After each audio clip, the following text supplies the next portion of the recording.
Hey guys, and welcome to another Schematics update. This time we want to talk about surviving Mars, more specifically about the things we like in surviving Mars. And for that we have two guests, Belannaer and Tatanka. Hey guys. Howdy there. Hello. Hey dude. So Belannaer, could you please introduce yourself to the guys out there who may have no idea who you are? Well, I'm this long-haired strange Finn from up here in the middle of snow and misery, and I do some Twitch streaming every day, and I do some YouTube on the side as well, gaming and eat strange things, and I write a book, so that's about it. And Tatanka as well, could you please introduce yourself?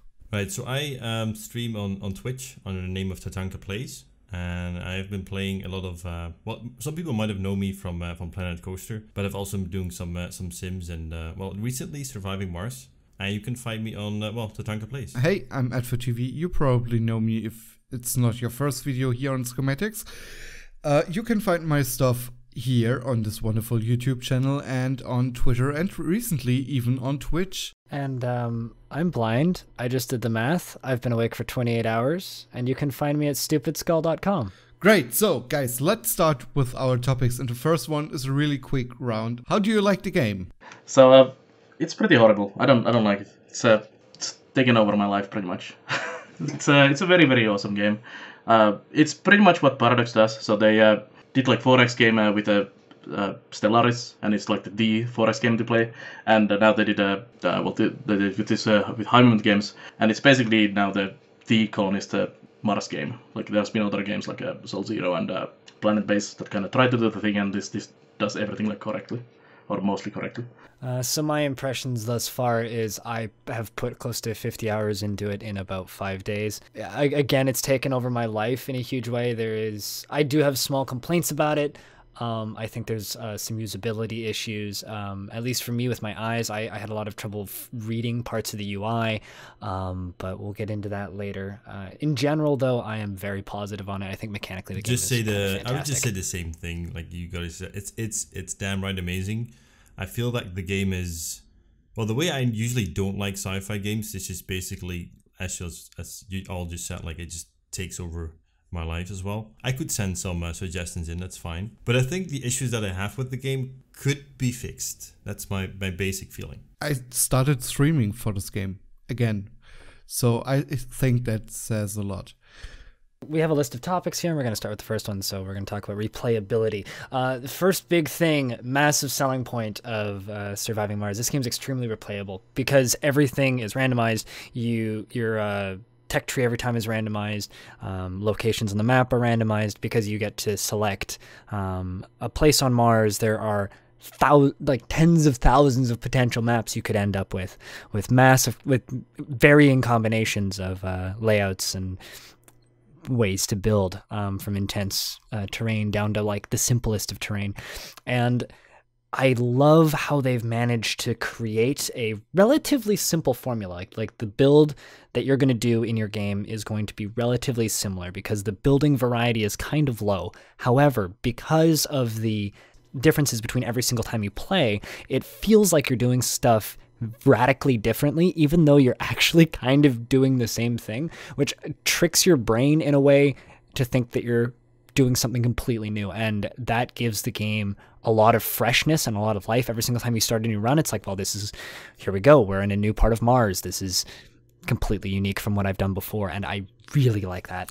I totally agree with you. I would love to add one point that, yeah, at the beginning, it's basically what you're doing is the same and it kind of feels like the same. But at the point where colonists come into play, it kind of is total RNG and depends on what the traits and so on of your colonists are. So that's another thing to add. RNG isn't necessarily a bad thing, though. RNG can be no. I totally agree. Because RNG is managing the numbers, right? Like look at a game like XCOM, whereas it's all RNG technically, but it's managing your risk.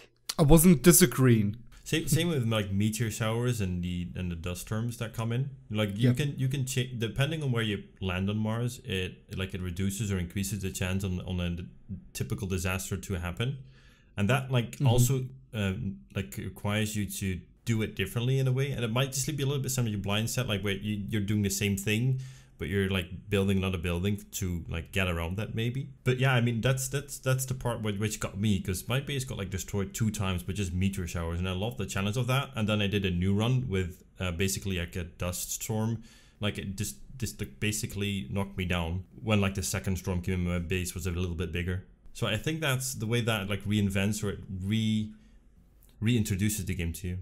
Yeah, I would also argue against that you always do the same thing, because you have the breakthroughs in the game. So breakthroughs are basically technologies that you randomly find doing like exploration in Mars. So you have like a basic tech 3, and then you have these like random ones. And I would say like depending on like a first 3 or 5 breakthroughs you get can change dramatically how you play the game. Like for example, if you get the automation for your extractors, that's going to change a lot how you place your domes, for example, because you don't need workers anymore for the extractors, so you don't need the domes anymore next to the resource locations, so you can just cluster your domes like in a single location instead of spreading out. I was just going to say, I do agree with that, but you're still, like, the initial, like, 5 to 10 minutes of every single game, you are doing more or less the same thing within marginal differences. Yeah, exactly. That's what I was trying to aim for. Maybe I just described it badly. It's basically you're landing there, you need to set up your energies, then you need concrete, then you need this and that, and basically managing your resources before you get to basically advanced, I now call it advanced, like technologies that you researched. It's basically the same, which is nothing bad. The replayability, I think, is one of the biggest selling points of this game. Just on top of that, we have the other mysterious element of the game, which are the mysteries. Ooh. The game has basically 9 mysteries, which you can either random into, you can choose one of them, or you can also go for a none, so if you don't want to have a mystery and more like have a sandbox experience. And mysteries are basically like these like storylines that you choose for your playthrough, and depending on which one you choose, you get like different events that pop up. You have different choices to overcome, and they can change your gameplay quite a lot. So it's basically like 9 different playthroughs to do. But there's also some kind of branching into some of them. But I'm not sure if it's like an illusion of choice in there, because I haven't really tried like a mysteries multiple times yet. So I don't know if it's always happening the same way if you do the different choices on those. And I feel that mysteries are like one of the biggest things. Like replayability is of course the #1 selling point for me in the game, but I think the mysteries are the second biggest point for me, because a lot of these like other survival games, Mars colonization games, 4X games don't have like the kind of soul, which I call like soul of the game. So they don't have anything into where to latch onto. Like they have you might have like nationalities, like this is a USA colonization, but it's the same as like a China colonization. It's the same thing. These mysteries like bring like a life to the game, like you actually are doing things, and there's like a reason you're there, and there's things happening instead of just you're colonizing some random planet somewhere, random color plants growing there, and just random things. Like a lot of these like other games just don't have that kind of like a feel in them to them, and it really wants me to try like all different of these 9 mysteries. The randomized tech trees isn't enough to keep you playing. You have at least 9 playthroughs to do here. Yeah. You play through every single one of the mysteries and experience that. That plus, I mean, the sponsors, and I totally forgot what's the name. The next thing you Character? pick. Profile. In English, the commander profile, exactly. I mean, they can drastically change the way you need to approach. Oh yeah, you start off with autonomous drone hubs. Jeez. Yeah. Yeah, I think Bell nailed the mysteries pretty well. I mean, the mysteries to me are kind of like this game's version of a campaign. It's a very sandboxy game, which doesn't truly have a campaign. It's just you start a run and you go. It's very Banished, or maybe even RimWorld in that way. And I think that these add something that no other game really in the colony survival genre, or that niche genre of city builders, has ever really done. I don't think I've seen that before. Just a thing that will happen and you don't really know what it is until it hits you. And I really like that. And I'm very excited to see people modding new ones. Oh my god, yeah. Sure. What's the thing about Mars and Doom again?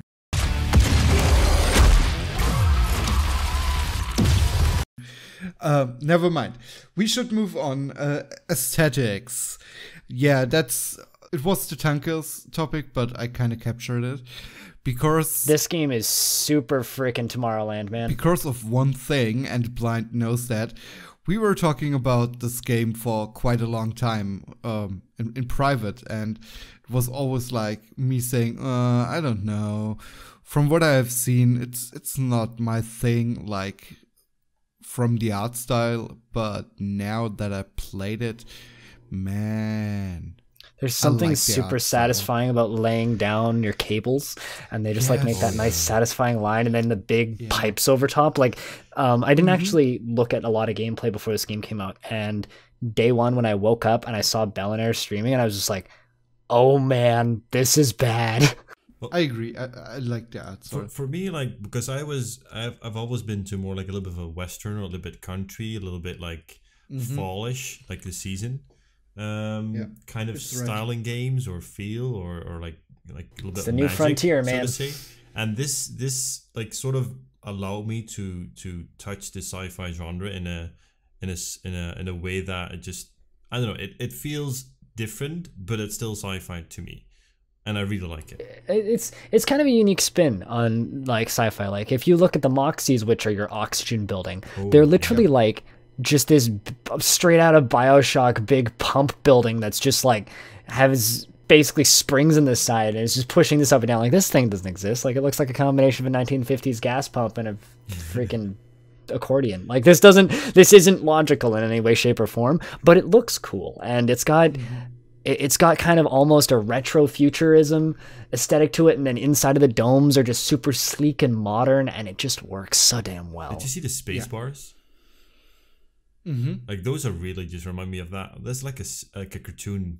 I'm not sure what it is. I hate the name of this, of the place where people purchase alcohol are called a space bar. And about 8 hours in, someone asked me why I was making a pun about the pub, and then I looked at it and I was like, oh my god, I hate myself. And now I can't look at it without just seeing, oh, it's a space bar. They've also added already some mods to the version that they allowed us to play, and you had to put them in yourselves, and I've checked like I think like 2 of them. Basically, the ones I checked was the cactus crops. Well, hey, it's a little bit Western, right? And there's the other one that's the cemetery. So they're basically included mods so that you can see like how would you use these things, how would you mod it for the game. And well, I have a little bit of an IT background, like really small, but I can still understand what's going on. And I feel like if I can just have like a little bit of experience more in Blender, I could really add something to the game, which I really like. A friend of ours already modded a custom radio station in as well. I think that the potential for modding in this game is kind of awesome. I've seen a lot of people who I know for a fact have experience in 3D modeling who are saying, I might need to make a building for this. And I'm very curious to see where mods end up going. There's going to be enough diversity in them. Like, it could be, to me, right now, maybe it feels with the buildings like, well, you know what? It could be like, oh, there's another building and there's another building, but sometimes I think that stuff might be going a little bit too niche, but I'm not sure. Look at what people have done with city skylines. And that's it for this episode. Thanks a lot to Tatanka and Belannaer again for joining and talking about everything we liked in Surviving Mars. For our listeners and viewers, thanks a lot for listening and viewing. If you have any comments, questions, suggestions, feel free to use our wonderful comment section under this video. See you next time. Bye.